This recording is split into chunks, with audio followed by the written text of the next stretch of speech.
Assalamualaikum warahmatullahi wabarakatuh. Alhamdulillahirabbil alamin wassalatu wassalamu ala asrofil anbiya'i wal mursalin wa ala alihim wa sahbihim ajma'in. Allahumma shalli ala sayyidina Muhammad wa ala ali sayyidina Muhammad. Alhamdulillah, kita bersyukur kepada Allah Subhanahu wa taala atas limpahan karunia yang diberikan kepada kita sehingga kita dapat melaksanakan puasa tanpa ada sedikit halangan.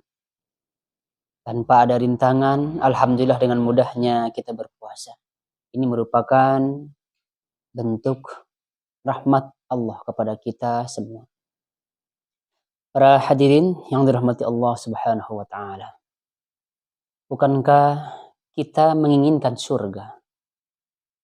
Siapa di antara Anda yang menginginkan surga? Wahai Anda yang menginginkan surga, bukankah Allah sudah siapkan surga tersebut di bulan Ramadan? Wahai Anda yang ingin lari dari neraka, bukankah Allah sudah siapkan hal tersebut di dalam bulan Ramadan? Anda ingin masuk surga, tetapi Anda enggan untuk melalui jalan-jalannya. Sebagaimana seorang penyair yang mengatakan, fa inna as-safinata lam tajri 'alal yabas. Sesungguhnya kapal-kapal itu tidak akan berlayar di atas daratan.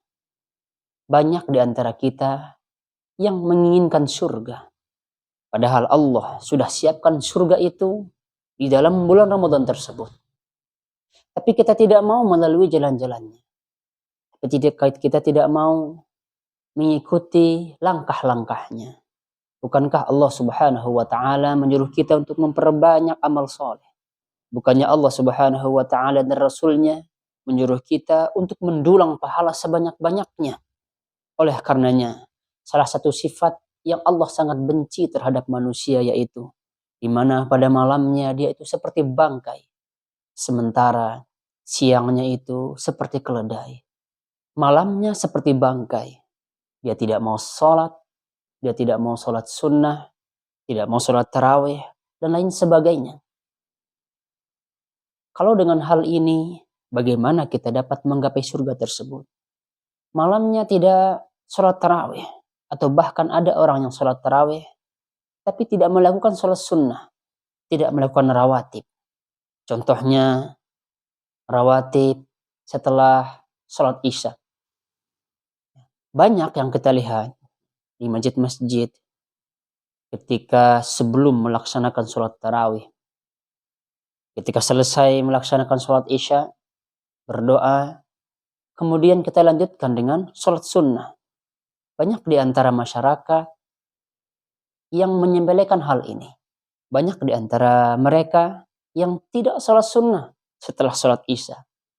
Padahal kalau kita hitung-hitung, pendapat banyak para ulama, banyak ulama berpendapat bahwa pahala sholat ba'diyah atau pahala sholat setelah sholat isya itu lebih besar pahalanya daripada sholat tarawih.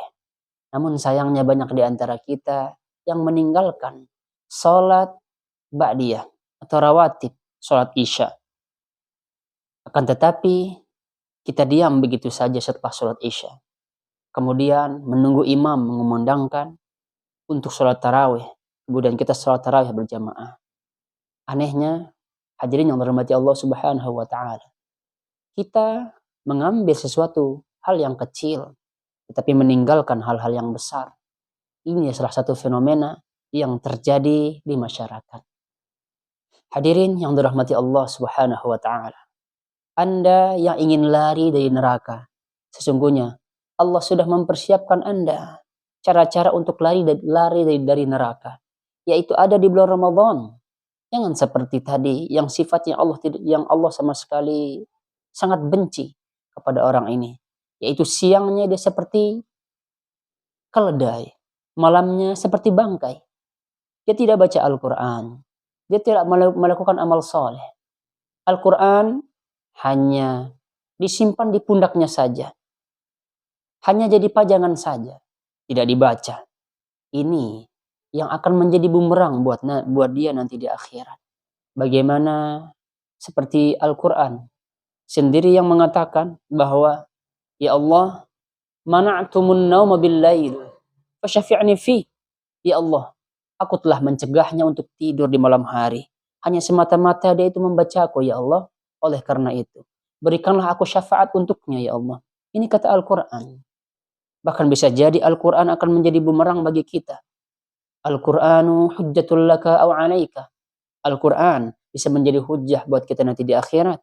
Bahkan bisa menjadi bumerang buat kita. Kita berharap Al-Quran akan menjadi hujjah buat kita. Al-Quran akan memberikan syafaat untuk kita. Karena kita meluangkan waktu kita di malam hari untuk membacanya. Meluangkan waktu kita di siang hari untuk membacanya. Meluangkan waktu-waktu kosong kita untuk membaca Al-Quran. Atau melakukan kebaikan-kebaikan yang lain. Inilah kenapa surga disiapkan untuk Anda di bulan Ramadan. Oleh karenanya, hadirin yang dirahmati Allah Subhanahu wa taala. Allah masih memberikan kita kesempatan sampai saat ini juga. Itu artinya Allah ingin kebaikan dalam diri kita. Allah ingin kita menjadi pribadi yang lebih baik, pribadi yang senantiasa menjadikan dirinya itu lebih baik daripada yang kemarin-kemarinnya. Oleh karena itu, Ramadan tahun ini kita harus punya moto, yaitu Ramadan yang lebih baik. Ramadan yang tadinya yang tahun kemarin tidak pernah melakukan sholat sunnah, untuk tahun ini jangan pernah tinggalkan sholat sunnah tersebut, terutama yang rawatib. Sekali lagi yang tadi saya sampaikan, jangan tinggalkan rawatib ba'da isya, karena itu lebih besar pahalanya daripada sholat tarawih. Tahun ini kita harus menjadi lebih cerdas daripada tahun-tahun sebelumnya. Tahun ini kita harus lebih bisa memilih dan memilah mana yang lebih baik, mana yang buruk, dan mana yang terbaik. Insya Allah ini akan menjadikan kita sebagai hamba yang dirindukan surga. Sebagaimana surga mengatakan, wahai orang-orang yang menginginkan kebaikan, kemarilah. Wahai orang-orang yang menginginkan keburukan, tundalah. Itulah sebenarnya salah satu dari keutamaan bulan Ramadan. Mudah-mudahan ini ada manfaatnya. Subhanakallahumma wa bihamdika asyhadu an la ilaha illa anta astaghfiruka wa atubu ilaik. Assalamualaikum warahmatullahi wabarakatuh.